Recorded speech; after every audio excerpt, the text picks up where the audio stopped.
This afternoon we are here at the 40th anniversary of the LA Long Beach Harbor Coalition Labor Day Rally Parade, and I am here with the Honorable Jim Deere, former mayor and current council member of the city of Carson. So what do you think about the day today? Well, today is another terrific day. This is the largest Labor Day parade in the entire west coast of the United States. And I want to say happy 40th anniversary to the organizers, the participants, everybody who supports the men and women that work so hard to keep a middle class healthy in America. That's what this is all about. So I just want to also send greetings to all the Random Lengths readers, the people who read the real news without any fake news. I haven't found any fake news in there yet, but I'm looking, James. Well, your current mayor, Mr. Robles, seems to have a few problems with some of my reporters, particularly one, Lynn Jensen. What do you think that's all about? Well, I guess that's between him and Lynn. I don't know the details of it, so I really can't comment. Well, he thinks that Lynn is biased against him. Well, I don't know. You have to ask Lynn that question, not me. So, over the years, what's been the two biggest issues facing Carson from your perspective? The two biggest issues are, of course, number one is the security issue. Public safety is to me, and always has been, a central focus of how to make our city healthy. Because, you know, James, all the other good things that a city does, nothing of that can be successful without public safety. So we've got to really enhance public safety in Carson in order to do all the other great things. For instance, when I was first elected, I'm sure you know this already, we didn't have public art, we didn't have a steakhouse, didn't have a buffet restaurant, didn't have a seafood restaurant, didn't have a movie theater, etc., etc. A lot of things that a community should have to make it whole. We didn't have a variety of housing. Now we have a variety of housing, and I think that's really important. We have affordable housing more than most other cities in California. We've done our share. Do you think that the housing crisis has impacted Carson as much as other South Bay cities? Maybe not so much, because we have been diligent from the time I've been elected, and even before that, in building affordable housing for people and making it accessible. Though, I'll tell you, the problem is that we might have a 130-unit building open up, and we have 1,300 applicants for those units. So, and how many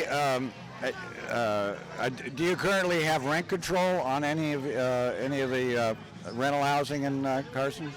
We only have rent control on mobile home parks. We don't have it on apartments or rental housing, but we do have federal subsidies for affordable housing units. So people who are low income, they can qualify by having their income verified for subsidized housing cost of it. So they sometimes pay very little. We have a building right across the street from my office at City Hall. It's 87 units. 7 of them are reserved for people who basically have no income, even though Social Security is not coming to them for whatever reason happening in their life. So, of course, those units don't turn over very often, you can imagine. And do you have a homeless problem in Carson?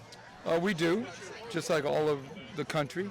And fortunately, our homeless issues are being addressed on a two-pronged approach.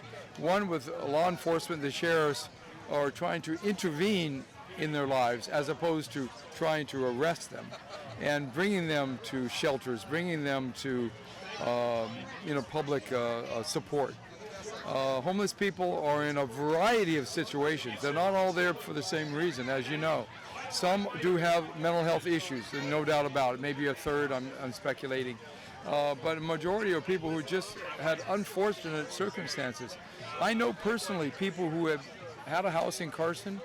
Let me give you a quick example. He lived with his brother. Brother had a reverse mortgage. When his brother died, the mortgage company took the house, and his brother was homeless, just like that. Another gentleman had a mobile home, and he got in some financial difficulties, did not pay his rent. They evicted him, sold the house at auction, and he got nothing out of it, and now he's homeless. Well, there's a lot of drivers of the homeless thing. That's right. Did you pay attention to Ron Galprin's audit of the LAHSA, the LA Housing Services Authority report? In the city of Los Angeles, only a cursory view of it. I don't know the details because we have an independent city. Yeah. Except that the LAHSA actually covers both LA and the county. Yeah. So it's worth looking into because his critique of this particular agency, which has been tasked with the city and the county of doing the outreach, is probably a little brutally honest. It's rare to see a report like this come from government about a contractor who's been tasked with a specific issue. well, you know that the homeless issue is not going to go away. It's a symptom of our society. It's a symptom of how capitalism doesn't work for everyone.